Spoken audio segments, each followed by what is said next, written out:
At a crowded summer party, a 7-month pregnant woman watched her boyfriend climb the backyard steps and announced to 50 people that he would DNA test their baby. The lawn fell quiet, drinks paused midair, and every head turned toward the woman in a loose summer dress who suddenly became the exhibit in an accusation.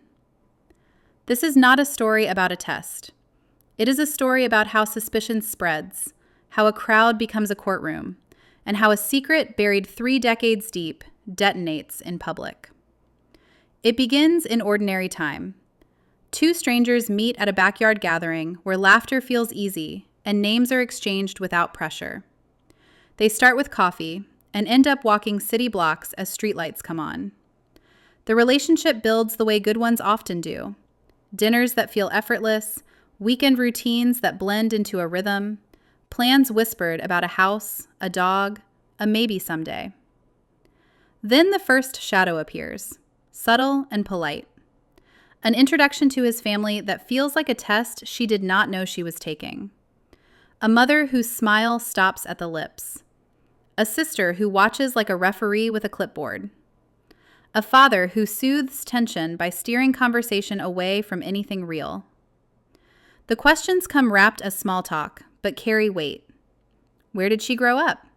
How serious were her past relationships? What is the 5-year plan? You can feel the measuring happen, invisible but precise. The turn arrives with a positive pregnancy test that was never part of the immediate plan. Shock turns to talk of names and paint colors. He calls his parents to share the news, and the first probing questions emerge through a phone speaker. How far along? Are the dates precise? Did they plan this? The calls end, but the suspicion stays. The next stage is surveillance disguised as concern. Late by 10 minutes becomes a theory. A smile at a text becomes a clue. She offers passwords, then location sharing, then receipts of ordinary days, hoping transparency will fix what distrust invented. It does the opposite. It feeds the machine. He asks about pauses at intersections. Why a different grocery store? Why a work dinner? Every answer finds another suspicion. Daily life becomes an alibi rehearsal. He is not alone in his doubt. A private tribunal forms where male friends gather in a group chat to turn rumor into sport. Weeks of messages stack into a file of speculation. They build a betting bracket with her name at the center. Coworkers' names appear as baseless suspects. His brother plays along. They scroll her social posts for meaning that is not there. One man follows a work outing to see if she laughs the wrong way at the wrong person. It is mock science, but it feels real to them because fear needs evidence even when it has none. The night the mask slips is quiet. He falls asleep with his phone unlocked for once. A preview of a group message flashes. The tribunal is exposed. Screens fill with wagers and jokes. She wakes him and puts the messages in front of his face. He calls it banter. He says it is normal to talk. He offers feelings as proof. The argument runs until the first light of morning, and in that pale wash, a decision is made to treat everything like a case. She hires an attorney. The advice is simple and cold. Write everything down. Keep every message. Ask for specifics and record the silence when none are provided. The days narrow into evidence folders. He cycles through apologies that are not apologies. He is sorry for the spectacle, but not sorry for the belief that created it. The pressure builds. The family hosts their annual summer event. A backyard filled with relatives and neighbors, children running arcs through sprinklers, the grill haze hanging low. She wants to skip it. He insists that absence would be a statement. His mother watches from a lawn chair as eyes track the expectant mother who tries not to draw attention. At peak attendance, he climbs the steps and raises his voice. He declares he will seek a test. He will not be trapped. The crowd reacts as if a man has announced a rescue. Some clap, some whisper. His mother stands and applauds her son, proud to see his suspicion finally take the microphone. Phones rise to record. She tries to leave, but the corridor to the exit tightens. Friends block the doorway and deliver their own verdicts inches from her face. They accuse, they film, they wait for a confession that does not exist. A hand on her arm becomes a warning, not a bruise. A father figure steps in, and a path opens. She drives in silence to the only house that feels safe. Morning brings fallout. Her car carries new words carved into paint. Anonymous calls reach her workplace with questions shaped like knives. She files a police report and opens another folder. The second meeting with her attorney shifts from defense to attack. The plan is clear. Cease and desist letters. A defamation claim. A petition for protection. An expectation that the other side will fight with money and time. She sends a single formal message to him, demanding a public retraction equal to the harm. His mother hires an aggressive firm and threatens countersuits. It is a tactic to scare her into quiet. It does not work. Then comes the origin story, the one that explains why suspicion is the family language. A retired relative reaches out and asks for a meeting. He sits in a corner booth and unloads years he cannot carry any longer. 3 decades earlier, a pregnancy became a decision maker. A marriage happened because reputation demanded it.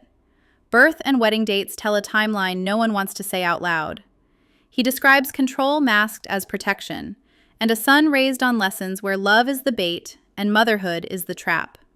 He offers documents and, trembling, the willingness to testify. With that truth in hand, she sets a table that cannot be ignored. A conference room. Lawyers on both sides. He arrives early, nervous. His mother arrives late, furious. The first page lands on the table, a birth record. The second follows, a wedding certificate. The math is simple. Then a recording plays. A tired man explains that contraception stopped without consent and that a pregnancy sealed a life. The room tilts. His mother calls it lies. Her son asks one question that she cannot answer without collapsing the story she built. Silence becomes confession. The ultimatum is plain. 7 days for a public correction and apologies to those who heard the announcement, or the lawsuits move forward and the family history becomes part of the record. They leave fragmented, loyalty ricocheting down the hall. 2 weeks later, before the legal storm breaks, labor begins in the quiet hours before dawn. He arrives and, for 14 hours, says little.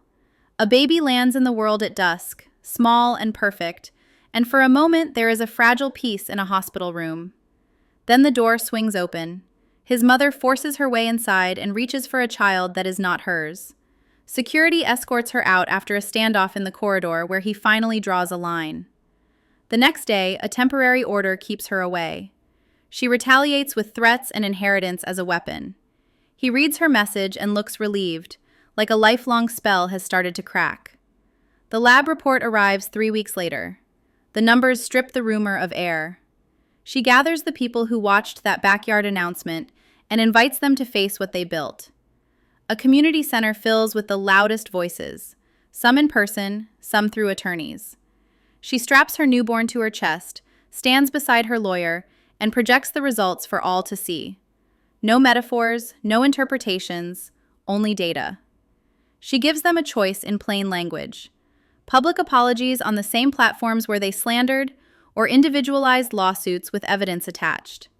Some fold immediately, cheeks burning as they admit they followed a friend into cruelty. Others refuse and head for the door, and their names go in another column. His mother arrives midstream and calls the results corrupt. The room shifts from hostility to discomfort. Then the final reveal appears on the screen, the birth and wedding dates that started it all. The father stands up from the third row and confirms what the documents already showed. He adds one more line that no one expected to hear that day. After 32 years, he is filing for divorce. The room goes quiet again, mirroring the original announcement. But this silence feels like truth settling. The sister leaves without a word. The brother stays away entirely. The friends stare at their shoes. He remains afterward and apologizes without deflection, acknowledging belief systems that warped his judgment. They agree to separate, to parent with guardrails, to add therapy as a condition instead of a suggestion. Time passes. She moves into a small apartment that is hers alone. Work recognizes what she endured and how carefully she documented it. The baby thrives. He shows up to visits in the counselor's office. The father who finally spoke moves into a quiet place by the water and starts over. The mother sends letters that go unread and into a file. It is not a fairy tale. It is a border drawn, a generational script torn up in front of witnesses. And it circles back to the summer day where the backyard turned into a stage. Not every chain is visible, and not every correction looks like victory. But somewhere, a child will grow up seeing boundaries and change instead of fear and performance. When suspicion becomes an inheritance, who has the courage to cut it off before it claims another life?